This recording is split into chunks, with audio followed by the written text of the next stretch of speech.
Wild Goose Chase, wherever he's going to. I don't know. Now I hear it's not a Serbian 7-footer. Do you know, I hear it's a Czechoslovakian guy or something. I don't know. It's whatever. Dino Franza, other side of the glass here, as we talk to you about the world of sports and so much more. Phone lines are open at 757-687-9494 if you'd like to chat with us. We're hoping to be joined here in a moment by Chuck Culpepper of the Washington Post. He covers the Kentucky Derby. He covers not just horse racing, but golf, tennis, college football, college basketball, and so much more for them. And you can follow him on Twitter at Chuck Culpepper1. And matter of fact, the coach did give us his win place show Derby picks, so I will pass those on to you at this time. Dino and I will try to give you ours before we sign off here. He is going with Tis the Law for the win. He is going with, let's see here, make sure I got this right. Yeah, he's going with Tis the Law for the win, so he's going with the favorite, which is, I don't quite get that because he gave me a great little stat nugget. He's going with Authentic to Place at 9-1, the number 18 horse, and he's going with 1,000 Words to Show. He did tell me that no horse has ever won the Derby from the 17th post position, which in fact is none other than Tis the Law. So we'll see how that works out today. And I'll give you my win place show before we sign off here and try to get Dino's as well. A lot going on in the world of sports. And by the way, after we talk with Chuck Culpepper, hopefully here in a bit on 757 Saturday Sports Talk, we'll go back to the local scene when it comes to high school basketball and talk with Craig Frost. He is the new head man of the Deep Creek Hornets in Chesapeake. As always, we have a poll question and a question of the day for you to weigh in on our Twitter feed, which you can find. 757 Sports Talk is that Twitter feed, 757 Sports Talk. Today's question of the day, we're asking, what are you most interested in from a sports perspective this weekend? You got the Kentucky Derby, you got the NBA playoffs, you got the NHL playoffs, you got a big Game 7, in fact, involving the Flyers and the Islanders in hockey. Major League Baseball, college football's mini slate, or something else. Let us know at 757 Sports Talk. What are you most looking forward to, Dino? Are you looking forward to the horse racing, the hockey playoffs, the basketball playoffs, the baseball? Your Cubbies are doing well. Or the great games of college football we had today? I'll get to those in a second because there are some great games. Not really. They'll be better next week. It just seems so out of place. You know, Kentucky Derby this time of year, the NHL playoffs, the Stanley Cup playoffs going on. You got the NBA and baseball. The season's winding down already. I mean, this is the last month. It is. I mean, you're right. If you get off to, you have a bad slump in baseball like my Diamondbacks did, you're pretty much out of the race. The Yankees have been dealing with all kinds of injuries, and teams can go up or down real quickly, although there's 8 spots to grab, so you're going to probably have a team at or below 500 this year. Yes, and you've got the NFL getting ready to kick off as well this week, so a lot going on in the sports world. We went from having nothing to all of a sudden everything. I know we had some games last Saturday, or we had a couple games of the night with Southern Miss playing and this team playing and South Alabama playing. We got some games today. To me, college football is going to start beginning Thursday with Miami UAB. Then you get the big boys, the ACC, the SEC, the Big 12 trying to play. Listen to this slate of games today.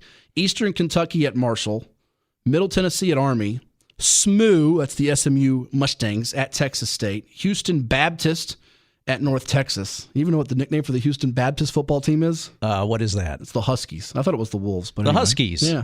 The Mean Green Fighting Machine of North Texas. You got Arkansas State at Memphis tonight, 8 o'clock on ESPN. The Tigers are an 18.5-point favorite. And then Ed Young's one upset special today in college football. He gave us the Lumberjacks of Stephen F. Austin to knock off the Miners of UTEP. They are a 6.5-point bow wow there. So if you like the action on Lumberjacks and Miners, great nicknames, go check it out. Stephen F. Austin, UTEP, on your ESPN 3 dial today. I don't have that. I'm not sure you do either. No. Yeah. Not a great slate of games today, but they'll get better next week. And people here are really, it's just, they're craving something because outside of Virginia Tech in the Commonwealth, we have really nobody playing. I mean, you don't have Old Dominion playing. You don't have William & Mary playing. Hampton, Norfolk State, JMU, any of them playing outside of the Hokies and the Who's, who, by the way, will play the first game of the season this year in the ACC. Go figure. Yeah, and that's the other thing. Everything is just so out of whack. I mean, you've got Virginia Tech kicking off their season. Normally, we're used to them right around Thanksgiving. We are, and as we wait for hopefully Chuck Culpepper, if we don't get him this segment, we might move him to the very end. I'll get to some of the ACC news this week. They came out with the preseason all-ACC teams and the order of finish. Clemson, to no surprise, picked to win the ACC football championship game, but they did not get every first-place vote, which I'm sure made Dabo Swinney upset. Dabo's probably feeling disrespected. We're little old Clemson. They don't love us. Little old Clemson. We had on couple Saturdays ago, Jordan Williams from Cox High School in Virginia Beach, who was hoping to crack that defensive line rotation, maybe even eventually become a starter. They've had some studs on that defensive line. Notre Dame got 2 of the first-place votes. It's just so strange to me to see Notre Dame getting first-place votes in the ACC. We know they're in it for just this year at this time.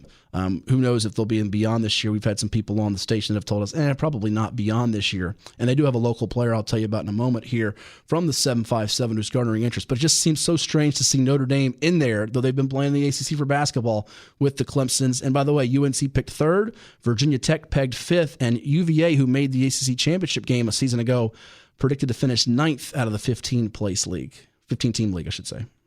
You mentioned Notre Dame and the ACC. That's just I thought all along, I mean, it works schedule-wise because they play ACC football teams anyway in their out-of-conference schedule, or they're, when they're not in a conference, but they are this year. And a lot of that's the money, of course. The ACC couldn't turn down all that Notre Dame money that they get from the NBC contract. Oh, no, not at all. That was definitely the main reason. You're absolutely right on the button with that as far as why they did. And by the way, it's strange to see this with the ACC all preseason team here. Travis Etienne, the running back from Clemson, we know that Trevor Lawrence was pegged as the ACC preseason player of the year. He got 100 votes to Etienne's 30, and then there was some other guys that got 1 or 2 votes, basically Sam Howell, Chaz Surratt, Carlos Boogie Basham from Wake Forest, and the Notre Dame quarterback Ian Book. But there were some people that left him off their ballot. He was the reigning back-to-back ACC Player of the Year. Herschel Walker, the only guy in the history of college football to be a Player of the Year 3 times in a power league, and he out of the SEC's Georgia Bulldogs. How do you leave him off your ballot? Because you're not only picking 1 running back, you're picking 2 running backs. Those people have to be clueless. He was 2-time ACC Player of the Year. Yeah, how do you leave him off? I mean, it doesn't make any sense to me. There was only 1 UVA or Virginia Tech player who made the all-ACC preseason team. Only 1 guy from the Commonwealth entirely, Hokies or Who's, and that was the linebacker Rayshard Ashby out of Chesterfield's L.C. Byrd High School. We did have 5 players, though, who played their high school football in the state of Virginia make that team. One of them from Hampton High School, wide receiver of the North Carolina Tar Heels, Daz Newsome. Or as our buddy from the Hampton Crabbers, Mike Smith, likes to call him. What does he like to call him? We don't have it yet? We'll get to it later. We'll say that for you later if we don't have that yet. Yeah, we'll get to him. Okay, we'll tell you what Mike Smith likes to call Daz Newsome. But Pittsburgh defensive end Patrick Jones of Grassfield High in Chesapeake also made the squad. Another 7'5" guy, and Jeremiah Owusu, linebacker for Notre Dame, made it out of Bethel High School in Hampton. And a Wake Forest defensive end Carlos Boogie Basham, we mentioned him getting a Player of the Year vote from Northside High School in Roanoke to go with Ashby, who we just touched on, Rayshard Ashby, linebacker for Virginia Tech. So 5 players from the state represented on the all-ACC preseason team there. If you want to weigh in on some college football talk across the ACC or beyond, and again, that Hokies Who's game is going to kick off either at 3:30 or 7:30, 2 weeks from today, September the 19th. Hokies and Who's. It'll be televised by ABC, either 3:30 or 7:30. But you're more than welcome to give us a call. Anything you want to talk about in the world of sports, college football included, at 757-687-9494. That's area code 757-687-9494. In all my years, I've never felt a football season sneak up on us. And it even applies to the pro level, too, with the first NFL game Thursday like this year. And it's all pretty much been because of COVID and not having your traditional preseason, your training camp, and kind of that build-up for football. Right, yeah. Everything's just, like I said earlier, out of whack, out of kilter, and nothing's the world doesn't seem right now. Hey, we found Mike Smith. Oh, we did. Let's see what Mike Smith said about Daz Newsome of the Tar Heels when he was in high school for the Crabbers. This after a masterful performance against the Phoebus Phantoms. What do you say? Dazzling Daz. I love Dazzling Daz. Dazzling Daz. That's a great nickname. Matter of fact, he should get that. You can't really get it copyrighted, can you? I don't think you can. Dazzling Daz. He could get some. Again, college athletes, heaven forbid they get any kind of bucks or anything off it, but he could just go around with like Dazzling Daz. It'd be pretty cool. Have Mike Smith's picture on the back of it. Yeah. Oh, it'd be awesome. Colorful, lots of glitz and glamour. It'd be great. Yeah. He dubbed them Dazzling Daz, though. What do you say? Let me hear it one more time. What do you say? One more time. You want to hear it one more time? Yeah, one more time for good measure. Here we go. All right, let's wake him up again. Come on, Mike. Mike, where are you at, Mike? By the way, he's closing on 500 wins, the all-time great winningest coach in Virginia high school league football history. Mike Smith, who, by the way, I think this would be his, if I'm not mistaken, this would be his 50th season if he gets it underway come February, and they would play 6 games. I got to look at the tally again. I think he finished up like at 493 or 495 this past year. So he might have to come back for a 51st season and get to 500. I'm not sure. Wow. All right. Here we go. Come on. What do you say? Dazzling Daz. What do you say? What do you say? Dazzling Daz. Gotta love Mike Smith. So if you had to pick, here you go. Here's the 1 through 15, Dino. Clemson 1, Notre Dame 2, North Carolina 3, Louisville's 4th, Virginia Tech 5. How about this? Miami picked 6th, Florida State picked 7th. Remember the years in the 90s and 2000s where they would be above 6 or 7 in the national top 25? Well, they're picked 6th and 7th right now in the ACC, and understandably so, given their inconsistency and struggles for both programs, mostly when it comes to protection on the offensive line, giving up sacks galore.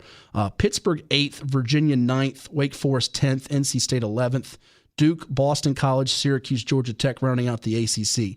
Anybody outside the top, we know the favorites there are Clemson, Notre Dame, that you'd say in the middle or under, you say, watch out for them.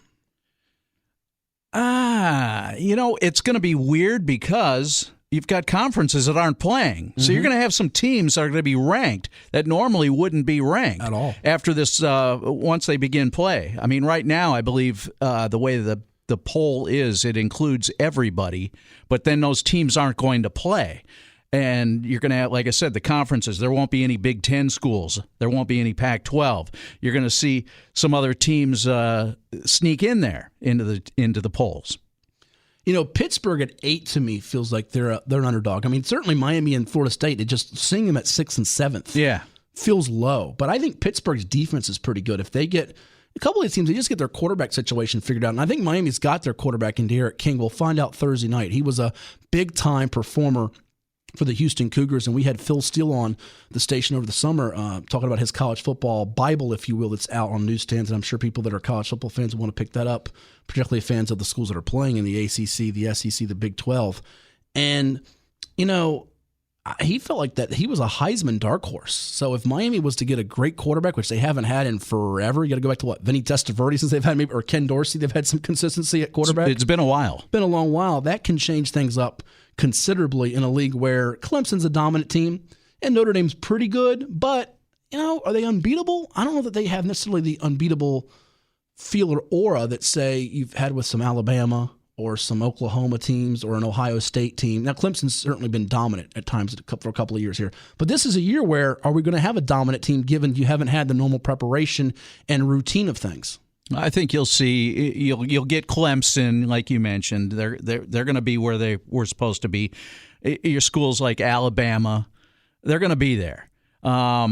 You mentioned the ACC again, teams that could maybe surprise and get into the polls. Pitt, you mentioned. There could be some others. I mean, like I said, you're going to see where these other schools are going to drop out of the poll because they're not playing, and these other schools are going to creep in, and they're going to get votes. Very true. And you'll see the ACC with more ranked teams than you would obviously normally see in a regular season. Well, and you know what? I've heard this week, is everyone going to go to a bowl game? I mean, they might not have enough teams now to fill bowl games. I think it's just going to be the major bowls, isn't it? There may be 2 Rose Bowls. I mean, you've had the president calling Kevin Moore and the Big Ten commissioners have been major backlash this week with that. Nobody knows what the Big Ten is doing. I mean, Dan Patrick said they'll be back on October the 10th, and then immediately after that, an athletic director for one of the Big Ten schools came out and denied that. I mean, the Big Ten is like this big mystery wild card. And one of the things I was going to ask Chuck that I'll get to if he is able to come on the last segment of the show. I believe he's at the Derby today, by the way, so he's probably very busy and swamped getting some things done. He's having some mint juleps right now. Well, I don't know if they have their mint juleps and the hats and all the usual festivities that come with it this year. But what I was going to get to him, do you see them reversing the decision or playing the waiting game to see how things go with the ACC, the SEC, and the Big 12 for a couple weeks before making any kind of move? And if you wait, could that put you in peril of actually doing something? Like you would say, err on the side of caution and wait, but they might not have that luxury to wait. We're really caught in a pickle here. They should have probably, in hindsight, it's always 2020 here, and we know that this virus is very serious. No way am I diminishing the significance of that. But in the case of the Big Ten and then the Pac-12, let me tell you, the Pac-12 basically like, we don't care right now. We're on the West Coast. Yeah. But in the case of the Big Ten, you thought they would have probably delayed a decision before ultimately saying, now we're done. Just kind of suspended it instead of just canceling altogether. Boom. And there was somewhat of a backlash. You had a lot of the parents of student athletes with these schools that were not happy with the decision. A lot of the players not happy with the decision. I think they did the right thing by maybe doing the wait and see, but to officially call it off and then have to turn around and do that about face and say, well, hey, now we're thinking about maybe playing in the fall. I don't know. I think you're right. They're probably waiting to see what happens to base that on their decision. And I wouldn't be surprised if you see Big Ten football right around Thanksgiving, which is that rumor. Yeah, it's starting to, you're hearing that trickle out that it's going to happen in October. October might be too soon. I think Thanksgiving might be a more appropriate time to have it happen. I mean, think about this for a second. You've got high schools in the Midwest and portions of the country where there are Big Ten schools playing, yet there are some college teams in some of those states not playing. It's a strange feeling. Whereas here in the opposite, we got a couple teams in the state of Virginia Tech and UVA playing, and there's no sight of high school football until at the very earliest, the middle of February. Very, very strange times. And if that happens, that for you, your world, completely turned upside down. Completely different than what you would normally expect. And I'm sure it would be welcome. Yeah.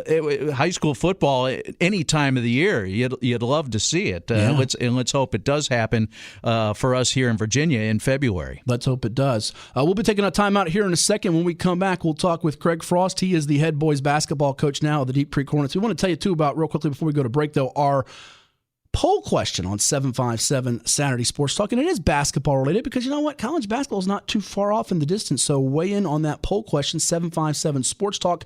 Today's poll, will Tony Bennett ever bolt UVA as the head basketball coach for the NBA? Will Tony Bennett ever leave UVA as the head basketball coach for the NBA? You can give us your answer, yes or no, at 757 Sports Talk and on ESPN Radio 941. But we'll take a timeout and come back with Coach Craig Frost right here on ESPN Radio 94.1.